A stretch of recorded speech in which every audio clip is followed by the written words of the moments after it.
The 21st century is focused on information, science, logic, and technical innovation. And while these elements have their place, they will never be helpful in solving the deeper problems of life.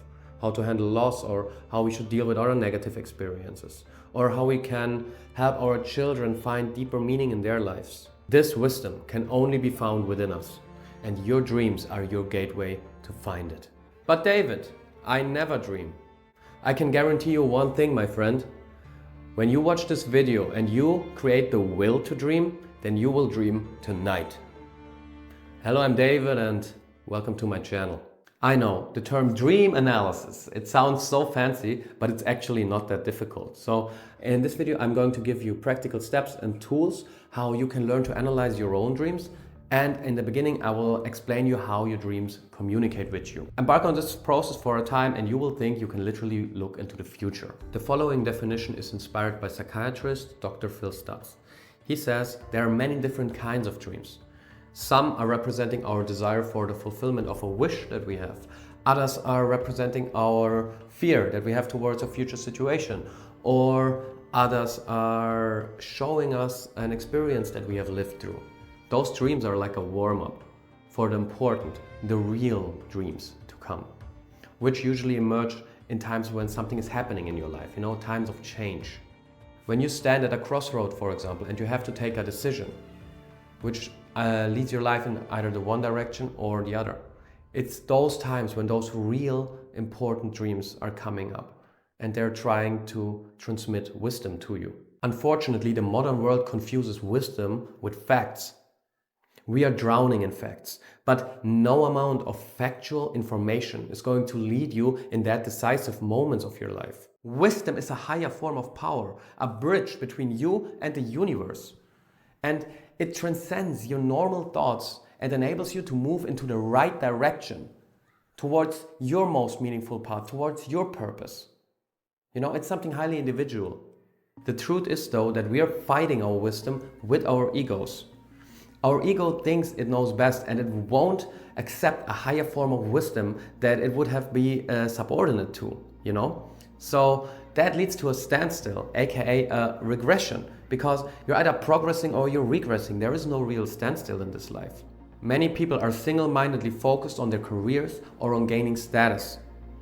That's where dreams come into play and correct our attitudes, if we let them. It breaks our fixation of the material world and creates more balance as a result of that. Other dreams are warning us from a terrible mistake or a painful experience we're steering into. It's always a strong signal when you have reoccurring dreams, because that means your subconscious tries to give you a message. You can communicate with it before going to sleep. Just ask your subconscious to give you a message in tonight's dream. But to understand the message, you cannot think in your daily life's mindset. Understand it is a different world with different rules and a different way of communication. Here are the 5 key elements of a dream. First, the symbolic. Dreams communicate through images because it is just a higher form of communication. Your ego will try to make you believe that words are the paramount of communication, but that's preposterous. Think about a natural phenomenon that occurs, okay? At first you would have to perceive that phenomenon, then you have to translate into words, then you have to tell it someone else, and what you say is not what the other person hears. So you have like 2 data streams, let's say like this, where a lot of information gets lost. And on top of that, there are so many factors that are contributing into communication. The actual content makes 7% or something I once read. And 93% are all the other factors, loudness of the voice, body language, facial expressions, tonation. In this translation and communication process, a big loss is happening. And what it actually is and what it became now are 2 different things. Back in the day, it was widely accepted that wisdom was transferred through images. Here is an example how your dreams communicate with you. So I hope we can agree on every human being carries a masculine and a feminine side. The masculine side in a woman is called the animus, and the feminine side in a man is called the anima. So the more matured your view on the feminine, on women is in general, the more different the symbols that are occurring in a dream are presented to you. Let's say you have a very immature way of perceiving women, then you will always dream from naked women, yeah? This would be stage 1. There are 4 stages how your development of your anima is going to be presented to you. Stage number 2 was oftentimes embodied by the beautiful Helena. Stage number 3 oftentimes was personified through Virgin Mary. And stage number 4 oftentimes were the Greek goddess Athena or the Mona Lisa. Psychiatrist Carl Gustav Jung and his students analyzed over 100,000 dreams. And they found that there are universal patterns and symbols reoccurring in everyone's subconscious. No matter where the person lives, what their culture is, what their socioeconomic or educational background is.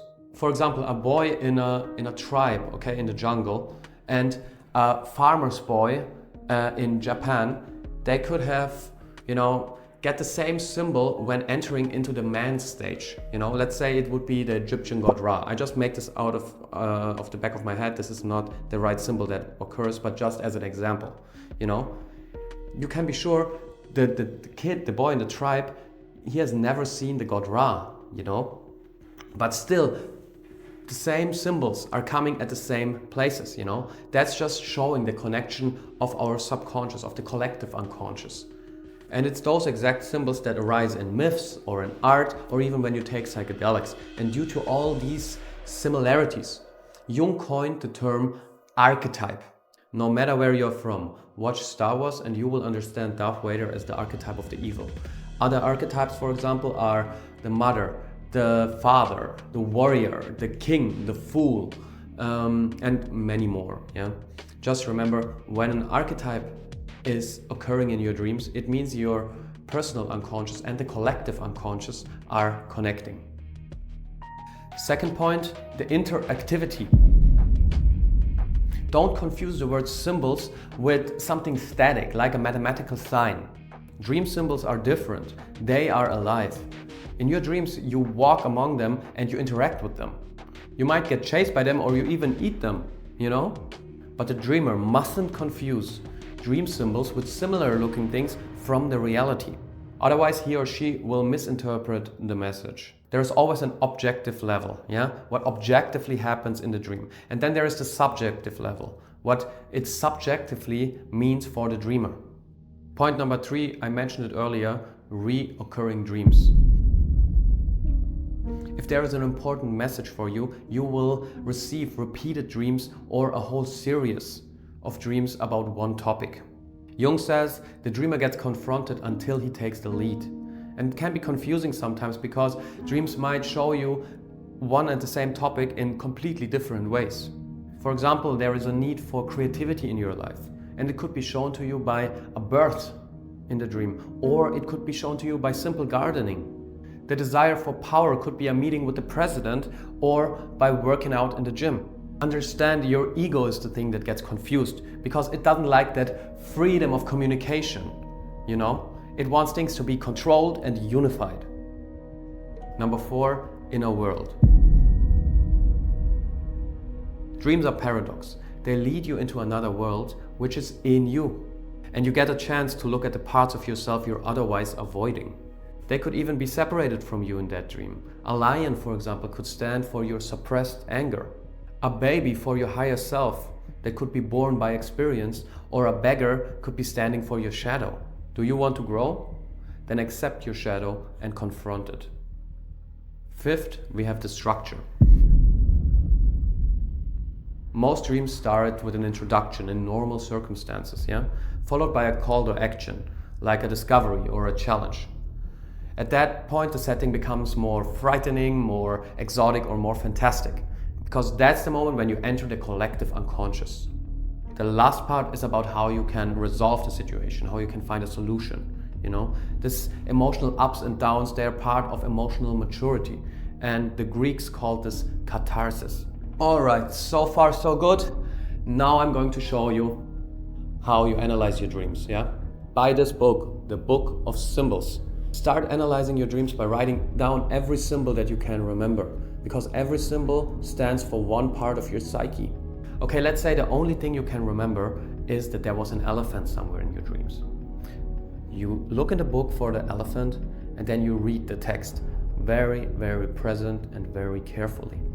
Because at some point you will get a little nudge from your subconscious, meaning this is the message that's meant for you, okay? And then you write it down. Symbols have many meanings, but you will know what is meant for you. That's the cool thing about it. Write down all the symbols you can remember and then check the whole message. Pro tip, revisit the dreams that you have analyzed 3 or 6 months ago, because now you can see what your dreams were warning you from. And this has now become reality. And you can see how you behaved, that you actually had it black and white, how accurate it really was. And maybe you still made the stupid decision, or you maybe listened to it and you gain even more trust in it now. Yeah. This is just a way how you can learn the language of the universe. If you are interested in my experience of walking the Camino Santiago for 80 days and 1,900 kilometers, you can click here. Thank you very much for watching. Goodbye.